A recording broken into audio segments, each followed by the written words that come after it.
Bengke hati, sejuk di hati. Nah, ibu-ibu sekalian yang berbahagia, jadi pada dasarnya Allah itu menyukai perbuatan-perbuatan yang memberikan maslahat bagi orang banyak. Jadi khairun nas anfa'uhum linnas.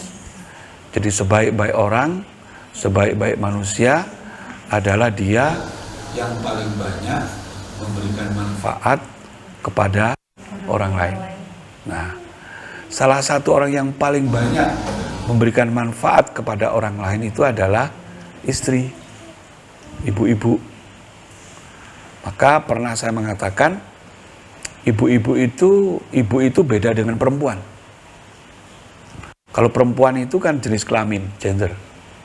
Makanya ketika Rasul mengatakan al-jannatu tahti min aqdamil ummahat. Surga itu berada di bawah telapak kaki perempuan. Enggak kan? Nah, ibu kan?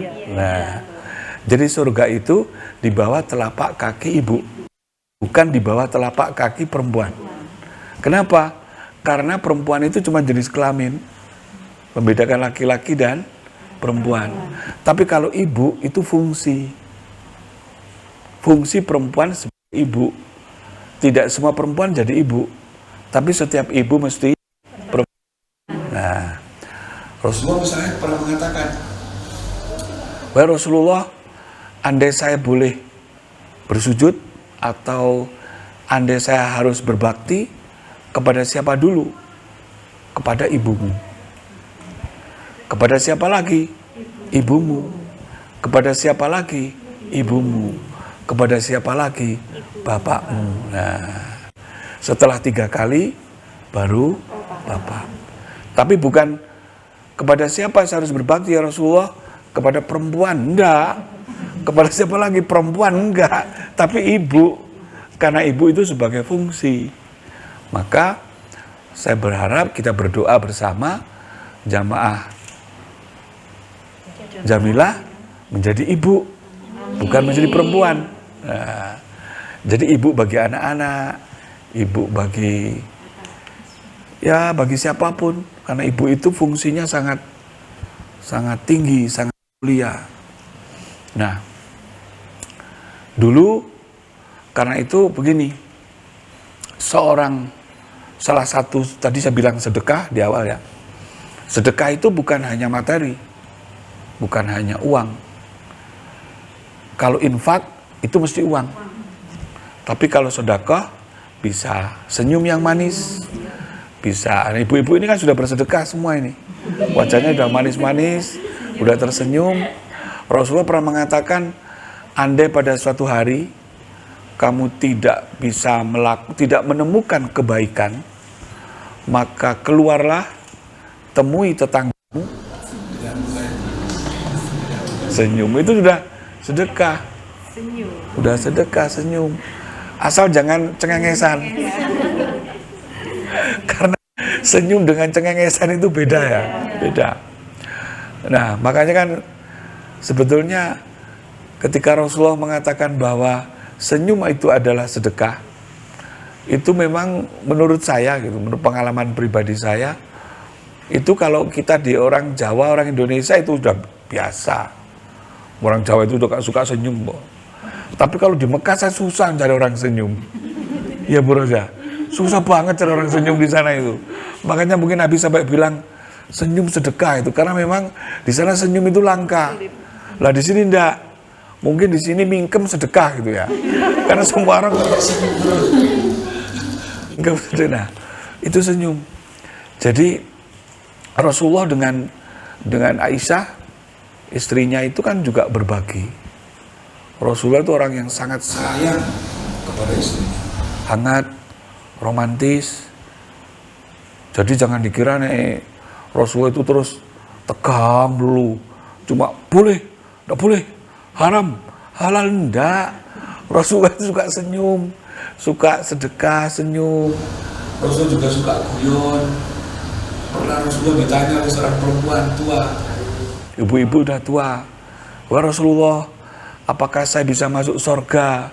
Apa jawaban Rasulullah? Maaf, di surga nggak ada orang tua. Nah, sampai itu kemudian dia pulang, nangis 3 malam. Kemudian ditanya Aisyah, kenapa ibu anda kok menangis? Iya, 3 hari yang lalu saya datang kepada Rasulullah dan bertanya, wahai Rasulullah, apakah saya bisa masuk surga? Rasul menjawab, maaf ibu, di surga tidak ada orang tua. Nah, kemudian Aisyah konfirmasi kepada Rasulullah. Ya Rasulullah, ibu sudah nangis 3 hari 3 malam, bersedih, tanya nggak bisa masuk surga karena dia tua. Apa jawaban Rasulullah? Ya memang, di surga kan nggak ada orang tua. Di surga itu nggak ada orang tua, semuanya muda semua. Nah, itu kan guyon Rasulullah. Guyon, seneng, siapa bilang Rasulullah nggak bisa guyon? Seneng guyon Rasulullah. Rasul pagi-pagi bertanya, wahai Aisyah, apakah hari ini ada sarapan? Nggak ada ya Rasulullah. Baik, saya puasa. Wah, enak loh.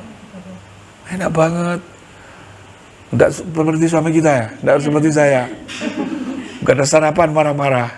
Udah belanjanya sedikit, marah-marah. Nah, itu Rasulullah.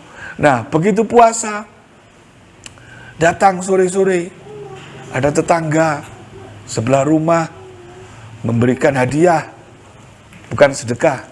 Rasulullah itu tidak terima sedekah, tidak boleh, tapi boleh terima hadiah. Bawa hais itu kurma yang manisan, dan itu kesukaan Rasulullah. Nah, dia itu sudah orang miskin yang berusaha keras memberikan hadiah kepada Rasulullah. Ngenak-ngenak gitu loh. Ngenak-ngenak. Sampai di rumah Rasulullah ditemui Aisyah, bawa apa kamu? Hais, ya sini. Tak simpan dulu karena Rasulullah sedang puasa. Nah, orang ini kan agak kecewa. Memberi dan tidak langsung dimakan. Rasul dengar, Aisyah, apa itu? Hais ya Rasulullah, sini dekatkan, dimakan. Mokel Rasulullah. Untuk menyenangkan orang yang memberi. Bayangin itu. Jadi orang puasa sunnah itu seperti raja. Dia boleh meneruskan atau membatalkan. Nah, jadi jangan mentang-mentang puasa terus puasa sunnah.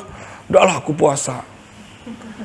Nah itu yang akhirnya apa? Yang memberi jadi padahal sudah gelo di rumah, sudah bawa ini, bawa itu, kecewa. Nah itu, menyenangkan hati orang itu sedekah.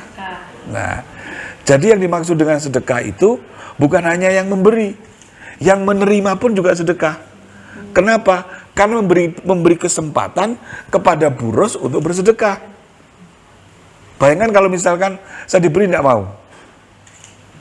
Tidak butuh saya, tidak butuh, ya sudah. Berarti kan kita tidak bersedekah. Sedekahnya tidak laku dan kita menolak sedekah. Nah, itu betapa Islam itu sangat mulia. Sangat mulia, dan itulah humanitas, kemanusiaan. Dan ketika berbuat baik itu, kita tidak memandang agama, tidak memandang golongan. Mau ngasih makan aja kita tanya, agamamu apa? Terus setelah Islam yang mana? Muhammadiyah apa NU? Enggak ketemu. Mau nolong aja kok nanya macam-macam. Enggak boleh, sudah ditolong aja. Ditolong. Itu Islam begitu. Itu jadi ibu sekalian, semoga kita menjadi hamba-hamba yang dilembutkan hatinya oleh Allah.